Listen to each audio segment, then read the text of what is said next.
Ini akan buat Anda terkejut. Amerika kalah kepada negara yang jauh lebih kecil. Macam mana ini boleh berlaku? Mari kita fahami Perang Vietnam dalam masa kurang seminit. Pada asasnya, Perang Vietnam adalah pertempuran idea, komunisme lawan kapitalisme. Amerika Syarikat mahu hentikan komunisme dari merebak. Jadi, mereka sokong Vietnam Selatan, manakala Vietnam Utara dapat bantuan dari Soviet Union dan China. Tapi ini yang menarik. Pejuang Vietnam sangat mahir dalam perang gerila.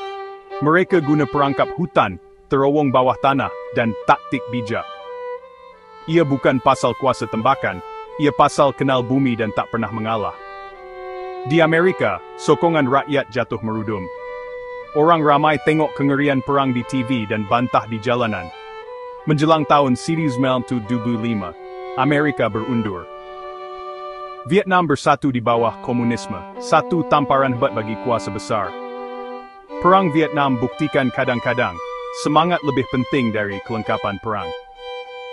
Kongsikan pendapat Anda di bawah, dan jangan lupa subscribe channel ini.